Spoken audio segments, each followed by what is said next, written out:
पर मंत्री इरफान अंसारी हुए लाल, अधिकारियों को 10 दिन का अल्टीमेटम।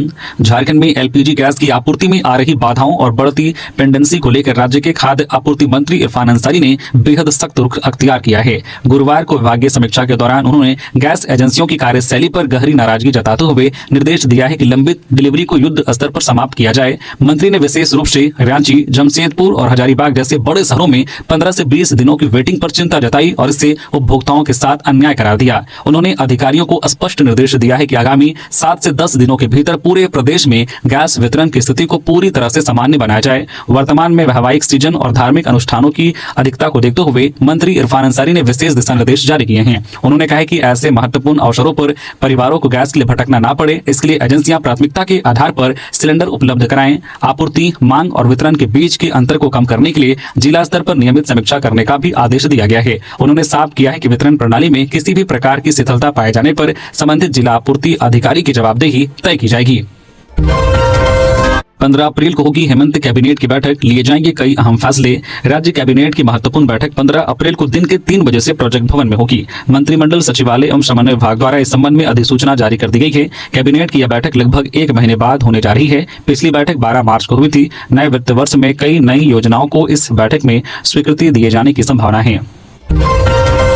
बोकारो में स्कूल बस और ट्रक में टक्कर, 1 दर्जन बच्चे घायल, सभी खतरे से बाहर, उपायुक्त ने दिए जांच के आदेश। बोकारो जिले के चंद्रपुरा थाना क्षेत्र के राजा बेड़ा के पास गुरुवार को डीएवी पब्लिक स्कूल भंडारीदह की एक स्कूल बस ट्रक की चपेट में आने से दुर्घटनाग्रस्त हो गई। इस हादसे में लगभग 1 दर्जन बच्चे घायल हो गए। दुर्घटना के तुरंत बाद स्थानीय लोगों ने घायल बच्चों को बस से बाहर निकाला और उन्हें नजदीकी अस्पताल पहुंचाया। प्राथमिक उपचार के बाद गंभीर रूप से घायल 6 बच्चों को बेहतर इलाज के लिए बोकारो जनरल अस्पताल रेफर किया गया। इसमें कुणाल कुमार 17 वर्षीय, यक्षित चंद्र 11 वर्षीय, आदित्य कुमार 7 वर्षीय, ओम कुमार 5 वर्षीय, शिवम कुमार 15 वर्षीय और तेजस कुमार 12 वर्षीय शामिल हैं। घटना की सूचना मिलने पर बोकारो के उपायुक्त अजयनाथ झा अस्पताल पहुंचे और घायल बच्चों का हालचाल जाना। उन्होंने बताया कि सभी बच्चे खतरे से बाहर हैं और 1 सप्ताह के भीतर स्वस्थ होकर घर लौट सकेंगे। उपायुक्त ने इस घटना को गंभीरता से लिया है और जल्द ही एक बैठक बुलाने की बात कही है। इस बैठक में स्कूल बसों की फिटनेस और चालकों की जांच सुनिश्चित की जाएगी। भविष्य में ऐसे हादसों को रोकने के लिए नए नियम बनाने पर भी विचार किया जाएगा। झारखंड में आज से मौसम होगा साफ, बढ़ेगा तापमान, लोगों को बारिश से मिलेगी राहत। तो झारखंड में आज से मौसम में बदलाव के संकेत मिल रहे हैं। पिछले 3-4 दिनों से झारखंड में सुबह में धूप और दोपहर बाद होते होते तेज हवाओं के साथ हल्के से लेकर मध्यम दर्जे की बारिश हो रही थी। इस दौरान कई क्षेत्रों में ओलावृष्टि भी देखी गई, जिससे फसलों को भी भारी नुकसान हुआ है। हालांकि इस 10 अप्रैल से मौसम में बदलाव देखने को मिलेगा। आसमान साफ रहेगा और मौसम शुष्क होने के साथ अधिकतम तापमान में 2 से 3 डिग्री सेल्सियस तक बढ़ोतरी होने की संभावना है। रांची मौसम विभाग का अनुमान है कि 14 अप्रैल के बाद गर्मी और उमस और ज्यादा बढ़ने के संकेत है, जिससे एक बार फिर से लोगों को चिलचिलाती गर्मी का सामना करना पड़ेगा। सरायकेला में करकई नदी के चेक डैम में डूबे 2 छात्र, हुए दर्दनाक मौत। नहाने के दौरान हुआ हादसा। 9वीं कक्षा के थे छात्र। सरायकेला जिले के आरआईटी थाना क्षेत्र के आसंगी में खरकई नदी पर बने चेक डैम में सेंट्रल पब्लिक स्कूल के 9वीं कक्षा के 2 छात्रों की डूबने से मौत हो गई। 3 छात्र गॉडविन थॉमस, रौनक भारद्वाज और प्रशांत कुमार गुरुवार को स्कूल से भागकर चेक डैम पहुंचे थे। रौनक और गॉडविन नहाने के उद्देश्य से डैम में कूद गए। प्रशांत ने अपने दोनों साथियों को डूबते देखा। उसने नदी में नहा रहे अन्य लोगों से मदद मांगी, लेकिन वे सफल नहीं हो सके। इसके बाद प्रशांत ने घटना की सूचना पुलिस को दी। सूचना मिलते ही गॉडविन और रौनक के परिजन भी मौके पर पहुंच गए। पुलिस ने स्थानीय युवकों के सहयोग से दोनों छात्रों के शव को बरामद कर लिया। गॉडविन और रौनक अपने माता पिता की इकलौती संतान थे। बोकारो पहुंचे पूर्व सीएम चंपाई सोरेन, विस्थापितों के आंदोलन को जन आंदोलन बनाने की कही बात। पूर्व मुख्यमंत्री चंपाई सोरेन ने बोकारो स्टील प्लांट बनने से विस्थापित हुए लोगों के आंदोलन को जन आंदोलन बनाने की मुहिम शुरू की है। बोकारो पहुंचकर पूर्व मुख्यमंत्री चंपाई सोरेन ने नया मोड़ पर बिरसा मुंडा की प्रतिमा पर फूल चढ़ाकर आंदोलन की शुरुआत की। विस्थापितों और भाजपा नेताओं ने उनका स्वागत किया। उन्होंने भाजपा नेताओं को आश्वस्त किया है कि बीएसएल को झुकना होगा। चंपाई सोरेन ने कहा है कि यह जन आंदोलन विस्थापितों के बैनर तले चलाया जाएगा, क्योंकि इसका नेतृत्व खुद विस्थापित करेंगे। उन्होंने कहा कि बोकारो स्टील प्लांट बनने के बाद खाली हुई जमीन पर लाखों लोग हल चलाएंगे। उन्होंने कहा कि वे विस्थापितों से मिलेंगे और उनके साथ मिलकर एक प्लान बनाएंगे। चांडिल के गुंडा गांव में हाथी ने मचाई तबाही। तड़के गांव में घुसकर 4 घरों को किया क्षतिग्रस्त, फसलें रौंदी, ग्रामीणों में फैली दहशत। जमशेदपुर के चांडिल क्षेत्र के गुंडा गांव में एक जंगली हाथी ने गुरुवार तड़के करीब 4 बजे घुसकर उत्पात मचाया। हाथी ने 4 ग्रामीणों के घरों को क्षतिग्रस्त कर दिया और खेतों में लगी सब्जियों की फसल को भी भारी नुकसान पहुंचाया। यह घटना चांडिल रेंज के गुंडा गांव की है। हाथी ने राधा नाथ महतो, कृष्ण महतो, हरिपद महतो और मिलन महतो के घरों को पूरी तरह से क्षतिग्रस्त कर दिया। हाथी के गांव में घुसने से ग्रामीणों में दहशत फैल गई। ग्रामीणों ने मशाल और शोर शराबा कर हाथी को जंगल की ओर खदेड़ा। इस घटना से किसानों और ग्रामीणों को आर्थिक नुकसान हुआ है। चांडिल क्षेत्र में जंगली हाथियों का खतरा लगातार बना हुआ है, जबकि वन विभाग द्वारा निगरानी की जा रही है। रांची में कार और ऑटो में जबरदस्त टक्कर के बाद लगी भीषण आग, दोनों वाहन जलकर खाक। झारखंड हाईकोर्ट के पास कार और ऑटो में हुई जबरदस्त टक्कर के बाद दोनों ही वाहनों में आग लग गई। आग लगने की वजह से कार और ऑटो में सवार 3 लोग जख्मी हो गए। घायलों को पुलिस और स्थानीय लोगों की सहायता से रेस्क्यू कर अस्पताल इलाज के लिए भेजा गया। गुरुवार की देर शाम रांची के धुरवा थाना क्षेत्र स्थित हाईकोर्ट के पास कार और एक ऑटो में भीषण टक्कर हो गई। टक्कर इतनी जबरदस्त थी कि कार और ऑटो दोनों में ही आग लग गई। देखते ही देखते दोनों ही वाहनों में आग ने विकराल रूप ले लिया। इसी बीच पुलिस और स्थानीय लोगों ने हिम्मत दिखाते हुए कार और ऑटो में फंसे लोगों को किसी तरह बाहर निकाला और उनकी जान बचाई। मौके पर पहुंची एम्बुलेंस की सहायता से सभी घायलों को इलाज के लिए नजदीकी के अस्पताल भेजा गया। वहीं आग इतनी तेजी के साथ कार और ऑटो में फैली कि देखते ही देखते दोनों जलकर बर्बाद हो गए। मौके पर पहुंचे दमकल के वाहनों ने कड़ी मशक्कत के बाद कार और ऑटो में लगी आग पर काबू पाया। मौके पर मौजूद दमकल कर्मियों ने बताया कि कार और ऑटो दोनों ही सीएनजी मॉडल थे। यही वजह थी कि टक्कर होने के बाद दोनों में आग लग गई। गुमला में 29 लाख रुपए का अफीम गांजा जब्त, होटल की आड़ में नशे का कारोबार, 3 तस्कर गिरफ्तार, ब्रेजा कार जब्त। गुमला में होटल व्यवसाय की आड़ में चल रहे नशे के कारोबार का भांडाफोड़ हुआ है। पुलिस ने गुप्त सूचना के आधार पर कार्रवाई करते हुए 3 तस्करों को गिरफ्तार किया है। उनके पास से भारी मात्रा में अफीम और गांजा बरामद किया गया है। गिरफ्तार आरोपियों की पहचान कमल सिंह, नागफेनी निवासी बलराम साहू और लांजी निवासी उमेश साहू के रूप में हुई है। पुलिस ने उनके कब्जे से 3.596 किलोग्राम अफीम और लगभग 3.62 किलोग्राम गांजा जब्त किया है। जब्त किए गए नशीले पदार्थों की बाजार कीमत करीब 29 से 30 लाख रुपए आंकी गई है। पुलिस ने एक ब्रेजा कार भी जब्त की है। गुरुवार को एसडीपीओ सुरेश प्रसाद यादव ने बताया कि पुलिस टीम ने अलग अलग स्थानों पर छापेमारी कर इन आरोपियों को पकड़ा। बलराम और कमल पहले भी जेल जा चुके हैं। एसीबी की बड़ी कार्रवाई, हजारीबाग में 1,72,000 घूस लेते एग्जीक्यूटिव इंजीनियर व सहायक गिरफ्तार। भ्रष्टाचार निरोधक ब्यूरो एसीबी ने गुरुवार को बड़ी कार्रवाई करते हुए जल संसाधन विभाग के इंजीनियर राहुल कुमार और सहायक अभियंता विजय डांगी को 1,72,000 रुपए रिश्वत लेते रंगे हाथ गिरफ्तार कर लिया गया है। दोनों को स्कूटी पर घूस की राशि लेकर जाते समय एसीबी ने दबोचा। जानकारी के अनुसार शिकायत के सत्यापन के बाद एसीबी ने जाल बिछाया था। जैसे ही आरोपियों ने तय रकम ली, टीम ने मौके पर ही कार्रवाई करते हुए दोनों को पकड़ लिया। गिरफ्तारी के बाद उनसे पूछताछ की जा रही है और आगे की कानूनी कार्रवाई की जा रही है। बड़ा खुलासा, हजारीबाग पुलिस अकाउंट सेक्शन से 27 करोड़ की फर्जी निकासी, सिपाहियों की पत्नियां समेत 5 गिरफ्तार। हजारीबाग पुलिस कार्यालय के अकाउंट सेक्शन से 5 से बढ़कर 27 करोड़ रुपए से अधिक की फर्जी निकासी हुई है। प्रारंभिक जांच में खुलासा हुआ है कि यह गड़बड़ी पिछले लगभग 14 वर्षों से सुनियोजित तरीके से की जा रही थी। मामले में पुलिस ने कार्रवाई करते हुए सिपाही शंभू कुमार, रजनीश कुमार और धीरेन्द्र सिंह को गिरफ्तार किया है। इसके बाद जांच के दौरान शंभू और रजनीश कुमार की पत्नी काजल कुमारी और खुशबू कुमारी को भी गिरफ्तार कर जेल भेज दिया गया है। जांच में यह भी सामने आया है कि आरोपियों द्वारा फर्जी बिलिंग के माध्यम से करोड़ों रुपए विभिन्न खातों में ट्रांसफर किए जाते थे। विशेष रूप से शंभू कुमार के खाते में बड़ी राशि भेजे जाने के साक्ष्य मिले हैं। पूरे नेटवर्क को लंबे समय से व्यवस्थित तरीके से संचालित किया जा रहा था। बताया जा रहा है कि संबंधित सिपाही कई वर्षों से पुलिस कार्यालय के अकाउंट सेक्शन में ही पदस्थापित थे, जिससे उन्हें वित्तीय प्रक्रिया की पूरी जानकारी थी। जांच के दौरान यह भी खुलासा हुआ है कि अवैध निकासी से अर्जित धन से आरोपियों ने लग्जरी गाड़ियां जैसी इनोवा और फॉर्च्यूनर मेंटेन की थी। वहीं पूरे मामले की विस्तृत जांच जारी है और घोटाले में शामिल अन्य लोगों की भूमिका की भी पड़ताल की जा रही है। जांच पूरी होने के बाद आगे की कानूनी कार्रवाई की जाएगी।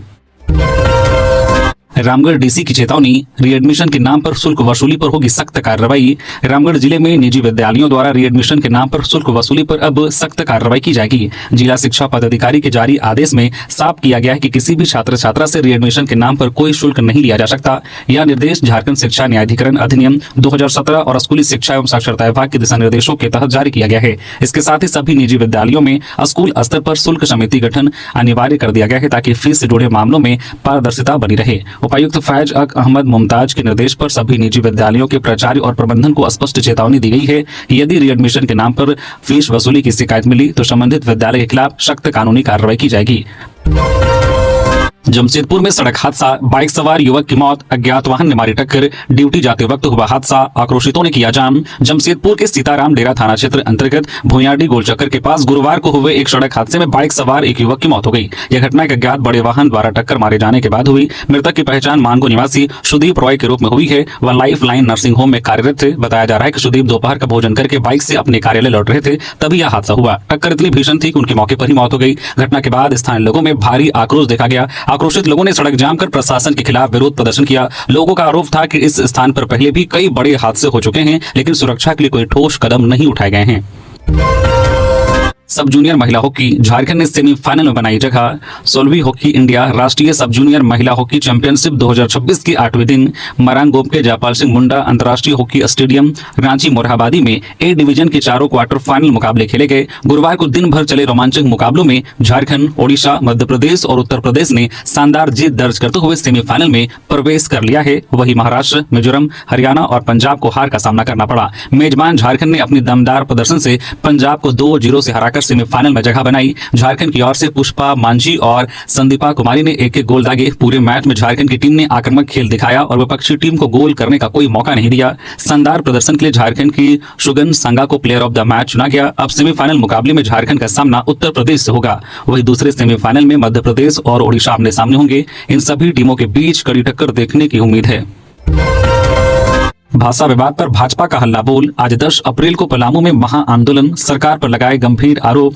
झारखंड में भाषा विवाद को लेकर भाजपा मेदिनीनगर में आंदोलन करेगा। आज 10 अप्रैल को मेदिनीनगर में आंदोलन की शुरुआत होगी। भाजपा ने कहा है कि यह आंदोलन तब तक जारी रहेगा जब तक सरकार छात्रों के हित में फैसला नहीं लेती। विधायक आलोक चौरसिया और विधायक शशि भूषण मेहता समेत कई नेता मौजूद रहे। भाजपा नेताओं ने सरकार के इस फैसले को छात्रों के भविष्य के साथ खिलवाड़ बताया है। दरअसल भाषा विवाद को लेकर राज्य में सियासी घमासान तेज है। भाजपा ने राज्य सरकार के खिलाफ मोर्चा खोल दिया है। यह मुद्दा अब लगातार तूल पकड़ते जा रहा है। एक और जहां छात्र सड़कों पर उतरकर विरोध प्रदर्शन कर रहे हैं, वहीं दूसरी ओर यह मामला पूरी तरह राजनीतिक रंग ले चुका है। अब देखना है कि बढ़ते विरोध और सियासी दबाव के बीच सरकार इस मुद्दे पर क्या रुख अपनाती है।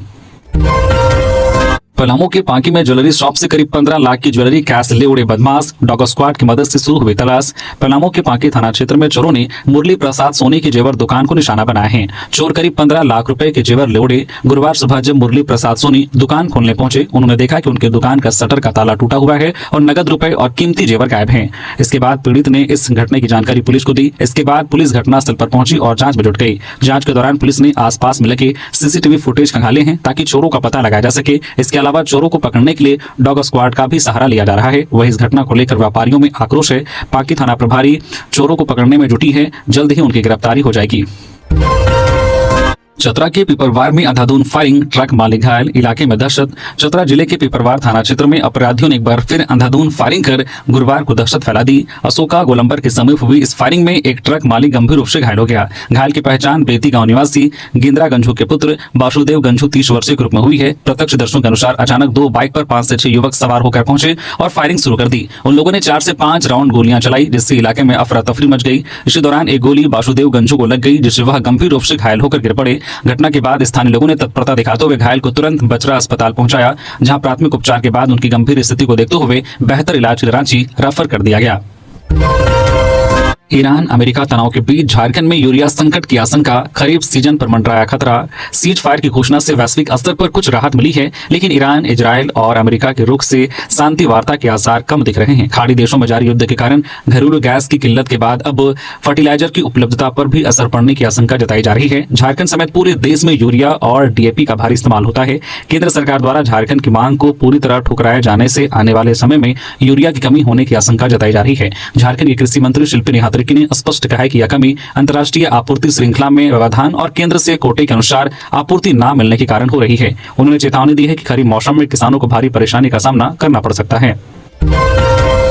जमशेदपुर में संकीर्ण सड़क पर दर्दनाक हादसा, भुइयाडी में भारी वाहन की चपेट में आया मानगो का बाइक सवार युवक की चली गई जान। जमशेदपुर के भुइयाडी मानगो में गुरुवार शाम भारी वाहन का चक्का एक युवक के सिर को कुचलता हुआ पार हो गया। इसी दौरान उसकी मौत हो गई। मृतक जवाहर नगर रोड नंबर 4 निवासी शुद्ध विराई के रूप में हुई है। घटना शाम 4:30 बजे के आसपास की है। घटना के बाद मौके पर पहुंची पुलिस ने मृतक के शव को कब्जे में लेकर पोस्टमार्टम के लिए भेज दिया। प्रत्यक्षदर्शियों के अनुसार दुर्घटना के वक्त शुद्ध विराई भुइयाडी स्थित संकीर्ण मोड़ पर अपनी बाइक घुमाकर दूसरी तरफ जा रहा था। तभी उसकी बाइक का चक्कर दूसरे वाहन से टकरा गया, जिससे वह अनियंत्रित होकर सड़क पर गिर पड़ा। इसी दौरान सड़क से जा रहे एक भारी वाहन के पिछले पहिए के नीचे उसका सिर आ गया और वाहन का चक्का युवक के सिर को कुचलता हुआ पार हो गया। इस हादसे में मौके पर ही उसकी मौत हो गई। लोगों ने बताया कि भुइयाडी में भारी वाहनों की आवाजाही और तेज रफ्तार अक्सर दुर्घटना का कारण बनी रहती है।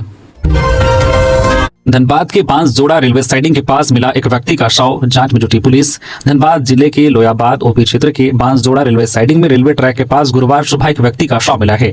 जानकारी मिलने पर पुलिस मौके पर पहुंची और शव को कब्जे में लेकर पोस्टमार्टम के लिए अस्पताल भेज दिया। पुलिस ने मृत शख्स की पहचान 58 वर्षीय सरदार बलदेव सिंह के रूप में की है। पुलिस के अनुसार मृत व्यक्ति मूल रूप से पंजाब का रहने वाला था और वर्तमान में लोयाबाद ओपी क्षेत्र के मदनाडी में एक व्यक्ति के घर रहता था। वह निजी वाहन चलाता था। हालांकि प्रत्यक्षदर्शियों के अनुसार गुरुवार सुबह करीब 8:30 बजे सरदार बलदेव सिंह कोयला चुनने के लिए रेलवे साइडिंग पहुंचा था। इस दौरान एक ओर से धनबाद चंद्रपुरा सवारी ट्रेन और दूसरी ओर से मालगाड़ी गुजर रही थी। इसी बीच वह दोनों ट्रेनों के बीच फंस गया और संतुलन बिगड़ने से गिर पड़ा। आशंका है कि गिरने के दौरान सिर के पीछे पत्थर से गंभीर चोट लगने से उसकी मौके पर मौत हो गई। झारखंड पात्रता परीक्षा 26 अप्रैल को, एडमिट कार्ड 22 अप्रैल से कर सकेंगे डाउनलोड। झारखंड लोक सेवा आयोग जेपीएससी ने झारखंड पात्रता परीक्षा 2024 को लेकर महत्वपूर्ण सूचना जारी कर दी है।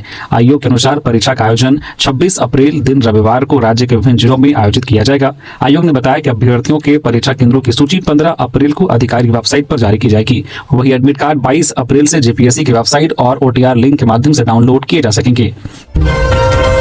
पश्चिमी सिंहभूम जिले के तांतनगर में अवैध शराब मिनी फैक्ट्री का भांडाफोड़। उत्पाद विभाग ने 153 लीटर तैयार शराब, नकली स्टिकर जब्त किए।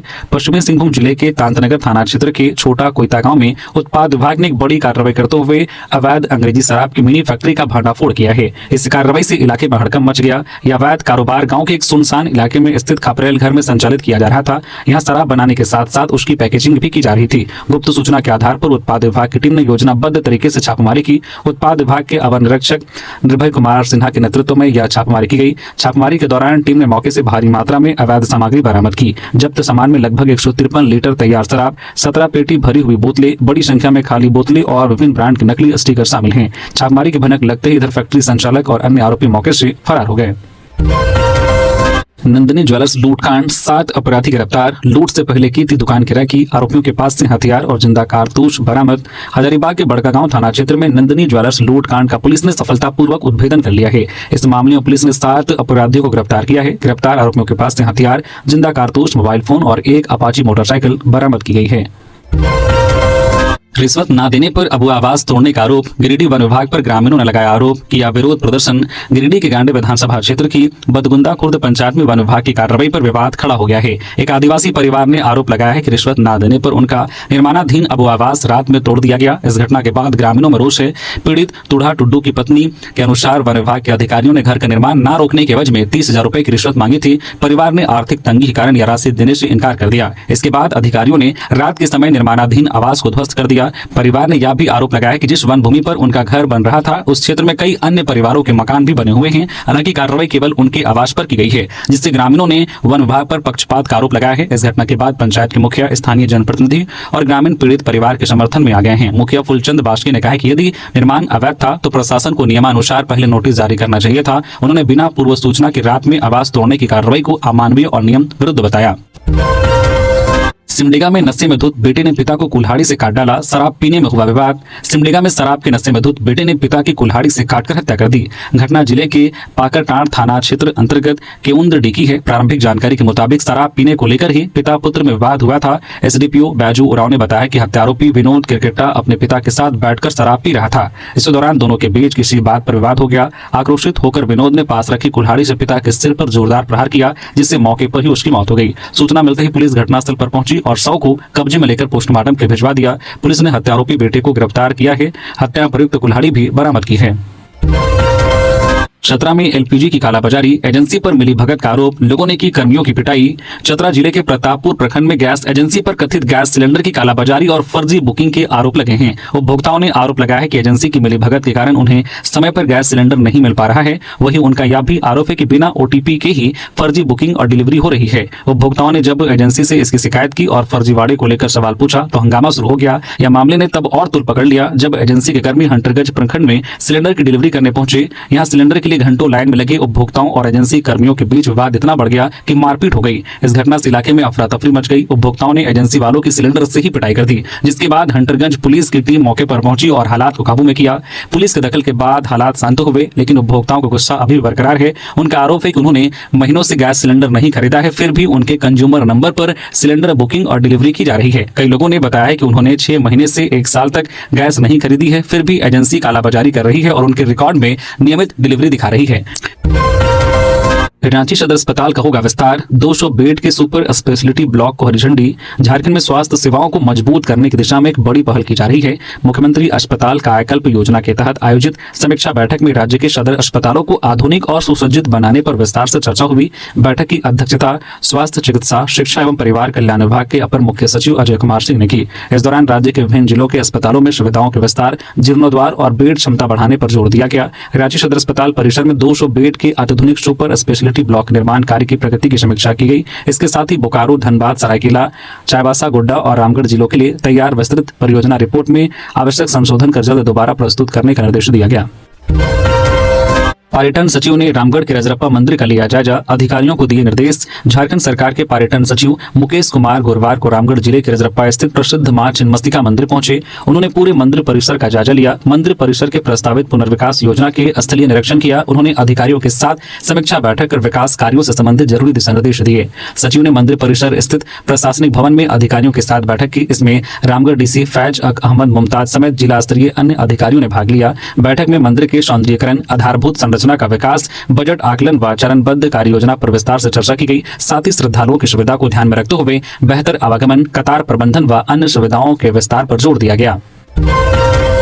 धनबाद महिला कॉलेज में युवक ने चिपकाए पोस्टर, लिखा सॉरी, प्रेमिका से माफी मांगने के लिए पर्चा चिपकाया। प्राचार्य ने की कार्रवाई की मांग। धनबाद के प्रतिष्ठित बीएसएस महिला महाविद्यालय में गुरुवार को एक युवक द्वारा दीवारों पर माफीनामे के पोस्टर चिपकाने का मामला सामने आया है। युवक ने अपनी प्रेमिका से माफी मांगने के लिए पोस्टर लगाए थे। इस घटना ने कॉलेज परिसर में सुरक्षा व्यवस्था और अनुशासन पर सवाल खड़े कर दिए हैं। महाविद्यालय की दीवारों पर कई पोस्टर चिपकाए गए थे, जिनमें युवक ने लड़की से अपने व्यवहार के लिए माफी मांगी थी। कॉलेज के चपरासी ने इन पोस्टरों को तुरंत हटा दिया। हालांकि तब तक इन पोस्टरों की तस्वीरें सोशल मीडिया पर वायरल हो चुकी थी, जिससे यह मामला चर्चा का विषय बन गया। इधर महाविद्यालय के प्राचार्य डॉक्टर करुणा ने इस पूरे मामले को अत्यंत गंभीर बताया। उन्होंने जानकारी दी है कि जब सुबह उनके गार्ड पोस्टर हटाने गए तो युवक ने उन्हें धमकाया भी कि अगर पोस्टर हटाए तो तुम्हें मारेंगे। प्राचार्य के कॉलेज पहुंचने से पहले ही युवक वहां से भाग चुका था। डॉक्टर करुणा ने धनबाद डीसी से अपील की है कि ऐसे मंचलों के खिलाफ सख्त कार्रवाई की जाए ताकि भविष्य में ऐसी घटनाओं की पुनरावृत्ति न हो। पानी लेने उतरे यात्री पटरियों में जाने से बचा। रांची रेलवे स्टेशन में आरपीएफ ने बचाई जान। सीसीटीवी वीडियो आया सामने। रांची रेलवे स्टेशन पर गुरुवार को एक बड़ा हादसा होते होते टल गया। थोड़ी सी लापरवाही एक यात्री की जान पर भारी पड़ सकती थी, लेकिन मौके पर मौजूद आरपीएफ जवानों की सूझबूझ और तेजी से उनकी जिंदगी बच गई। घटना उस समय हुई जब ट्रेन संख्या 1843 भुवनेश्वर धनबाद एक्सप्रेस रांची स्टेशन पर रुकी हुई थी। इस दौरान धनबाद जिले के टुंडी निवासी ओम प्रकाश अग्रवाल पानी पीने के लिए ट्रेन से नीचे उतर गए, लेकिन जैसे ही वह प्लेटफॉर्म पर थे, ट्रेन अचानक चल पड़ी। जल्दबाजी में उन्होंने वापस चढ़ने की कोशिश कर दी। चलती ट्रेन में चढ़ने के प्रयास में यात्री का संतुलन बिगड़ गया और वह सीधे प्लेटफॉर्म और ट्रेन के बीच बने गैप में जा गिरा। देखते ही देखते वह ट्रेन के साथ घसीटने लगा, जिससे मौके पर मौजूद यात्रियों के बीच अफरा तफरी मच गई। इस दौरान ड्यूटी पर तैनात आरपीएफ के एएसआई विजय कुमार भारती और हेड कांस्टेबल नीतीश कुमार की नजर इस घटना पर पड़ी। दोनों जवान बिना समय गवाए तुरंत मौके की ओर दौड़े और पूरी ताकत लगाकर यात्री को प्लेटफॉर्म गैप से बाहर खींचकर निकाला। जमशेदपुर में फायरिंग चापड़बाजी मामले में घायल की मौत। वर्चस्व और छेड़खानी विवाद में हुई थी घटना। परिजनों ने किया जमकर हंगामा। जमशेदपुर के सीताराम डेरा थाना क्षेत्र में वर्चस्व और रामनवमी के दौरान हुई छेड़खानी को लेकर 2 गुटों के बीच विवाद में घायल युवक सन्नी की टीएमएच में इलाज के दौरान मौत हो गई। यह घटना छायानगर डब्बा लाइन सामुदायिक भवन के सामने 31 मार्च को हुई थी। विवाद के दौरान ताबड़तोड़ फायरिंग और चापड़बाजी हुई। सन्नी को एक आंख में गोली लगी थी, साथ ही उसके सिर और हाथ में चापड़ से हमला किया गया था। इस घटना में सन्नी के अलावा नंदू लोहार नामक युवक भी घायल हुआ था, जिसे इलाज के बाद अस्पताल से छुट्टी मिल गई थी। पुलिस ने घटनास्थल से 2 बुलेट और 2 खोखे बरामद किए थे। इस मामले में अब तक कुल 4 लोगों को गिरफ्तार किया जा चुका है। अन्य आरोपियों की गिरफ्तारी के लिए छापेमारी जारी है। वह सन्नी की मौत की सूचना मिलने पर गुरुवार को परिजन अस्पताल में जमा हो गए और हंगामा करने लगे। वे आरोपियों पर कड़ी कार्रवाई, टीएमएच के बिल बकाया और मुआवजे की मांग कर रहे थे। इधर पुलिस ने उचित आश्वासन के बाद परिजनों ने हंगामा शांत किया। हजारीबाग बोकारो ट्रेजरी घोटाले पर बीजेपी हमलावर, न्याय किया सीबीआई से जांच की मांग। बोकारो और हजारीबाग ट्रेजरी से अवैध निकासी का मामला तेजी से तुल पकड़ रहा है। महालेखाकार की रिपोर्ट के बाद वित्त विभाग ने भी दोनों कोषागारों में गड़बड़ी की पुष्टि कर दी है। विपक्षी भाजपा ने हेमंत सरकार पर तीखा हमला बोलते हुए न्याय किया सीबीआई जांच की मांग की है। बोकारो ट्रेजरी में पुलिस विभाग के लेखपाल कौशल कुमार पांडे ने रिटायर्ड हवलदार उपेंद्र सिंह के नाम पर वेतन मद से 4 करोड़ 29 लाख रुपए की फर्जी निकासी की। यह गड़बड़ी 25 महीनों नवंबर 2023 से मार्च 2026 में 63 बार हुई। पैसे पांडे की पत्नी अनु पांडे के खाते में ट्रांसफर किए गए। वही हजारीबाग में भी पुलिस वेतन भुगतान में 15 करोड़ 41 लाख रुपए की अवैध निकासी का मामला सामने आया है। प्रारंभिक जांच में 8 से 11 वर्षों की हेराफेरी का संकेत मिला है। दोनों मामलों में कुल राशि लगभग 20 करोड़ रुपए पहुंच चुकी है। भाजपा प्रदेश प्रवक्ता अजय शाह ने रांची में सरकार पर संगठित घोटाले का आरोप लगाया है। उन्होंने कहा कि कौशल पांडे लंबे समय तक वरिष्ठ पुलिस अधिकारियों का करीबी रहा है और पूर्व डीजीपी द्वारा मेहनत और लगन के लिए सम्मानित भी किया गया था। एक साधारण लेखपाल अकेले इतना बड़ा घोटाला नहीं कर सकता। डीटीओ की जिम्मेदारी जिला एसपी की होती है, इसलिए संबंधित डीएसपी और एसपी की भूमिका की भी जांच होनी चाहिए। यह घोटाला जितना साधारण दिखाया जा रहा है उतना जटिल और संगठित है। उच्च स्तर के संरक्षण के बिना इतनी बड़ी राशि निकासी संभव नहीं है। अजय शाह ने दावा किया है कि यदि पूरे झारखंड में जांच कराई जाए तो यह चारा घोटाले से भी बड़ा साबित हो सकता है। गुमला में बड़े भाई ने छोटे भाई की पत्नी की पेट पर मारी लात, गर्भ में पल रहे जुड़वा शिशुओं की मौत। गुमला जिले के बसिया थाना क्षेत्र अंतर्गत तिर्रा केमता टोली गांव में पारिवारिक विवाद ने दर्दनाक रूप ले लिया। आरोप है कि जेठ द्वारा गर्भवती महिला के पेट पर लात मारने से उसके गर्भ में पल रहे जुड़वा बच्चों की मौत हो गई। घटना के बाद परिवार में शोक का माहौल है और पीड़िता ने पुलिस से सख्त कार्रवाई की मांग की है। मिली जानकारी के अनुसार पीड़िता के पति बसंत कुमार साहू अपने घर के सामने टेम्पो खड़ा करने के लिए शेड का निर्माण कर रहे थे। इस दौरान उनके बड़े भाई उदय प्रताप साहू ने निर्माण पर आपत्ति जताई। दोनों के बीच पहले कहासुनी हुई जो जल्द ही मारपीट में बदल गई। बताया जा रहा है कि झगड़ा बढ़ता देख बसंत की पत्नी सीमा कुमारी जो करीब 7 माह की गर्भवती थी बीच बचाव करने पहुंची। इसी दौरान आरोपी के गुस्से में उदय प्रताप साहू ने सीमा कुमारी के पेट पर जोरदार लात मार दी। वार लगते ही वह जमीन पर गिर पड़ी और दर्द से कहराने लगी, जिसके बाद अस्पताल पहुंचने पर गर्भ में पल रहे बच्चे को मृत घोषित कर दिया गया। इधर पुलिस मामले की जांच में जुटी है और आरोपी की तलाश की जा रही है। सुमा मुंडा हत्याकांड के आरोपी देवव्रत सहदेव को हाईकोर्ट से जमानत। झारखंड हाईकोर्ट ने खुंटी के चर्चित पढ़ाराजा सुमा मुंडा हत्याकांड के आरोपी लाल देवव्रत नाथ सहदेव को गुरुवार को जमानत दे दी। जस्टिस अनिल कुमार चौधरी की अदालत ने जमानत याचिका पर सुनवाई के बाद कहा है कि मामले के तथ्यों को देखते हुए आरोपी को जमानत दी जा सकती है। इसके साथ ही अदालत ने उनकी जमानत याचिका स्वीकार कर ली। अदालत ने देवव्रत नाथ सहदेव को जमानत पर रिहा करने का आदेश देते हुए कुछ शर्तें भी निर्धारित की हैं। कोर्ट ने 25,000 रुपए के 2 निजी मुचलके जमा करने के साथ आधार कार्ड प्रस्तुत करने के निर्देश दिया है। इसके अलावा प्रार्थी को ट्रायल के दौरान अदालत में सहयोग करने की भी शर्त रखी गई है। सुनवाई के दौरान प्रार्थी की ओर से वरीय अधिवक्ता अनिल कश्यप और अधिवक्ता अनुराग कश्यप ने अदालत में पक्ष रखा। उन्होंने कहा कि देवव्रत नाथ सहदेव को इस मामले में साजिश के तहत फंसाया गया है।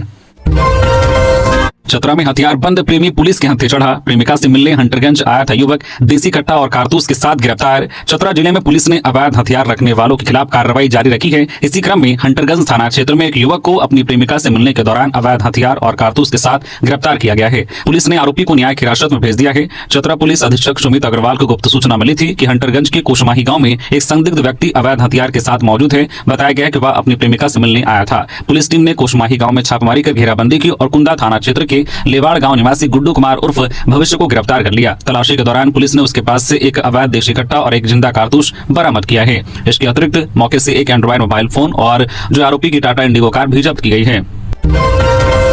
8 महीनों से लापता पुष्पा को नहीं ढूंढ पाई पुलिस, परिजनों ने लगाया लापरवाही के आरोप। हाईकोर्ट सख्त। बोकारो जिले के पिंडराजोरा थाना क्षेत्र अंतर्गत कुंटाडी गांव की 18 वर्षीय पुष्पा कुमारी पिछले 8 महीनों से लापता है। इस मामले में पुलिस के रवैये पर गंभीर सवाल उठ रहे हैं। पीड़ित परिवार न्याय के लगातार गुहार लगाते लगाते थक चुका है, लेकिन अब तक कोई ठोस कार्रवाई नहीं हुई है। मामले को लेकर जिला परिषद उपाध्यक्ष बबीता देवी ने आगे आकर खुलकर आवाज उठाई है। प्रेस कॉन्फ्रेंस कर बबीता देवी ने बोकारो पुलिस पर लापरवाही और उत्पीड़न के गंभीर आरोप लगाए हैं। उन्होंने कहा कि पुलिस पुष्पा की तलाश में सक्रियता दिखाने के बजाय पीड़ित परिवार पर दबाव बनाने में अधिक रुचि ले रही है। साथ ही उन्होंने प्रशासन पर अपनी जिम्मेदारियों से पल्ला झाड़ने का आरोप भी लगाया है। इस पूरे मामले को लेकर क्षेत्र में आक्रोश का माहौल है।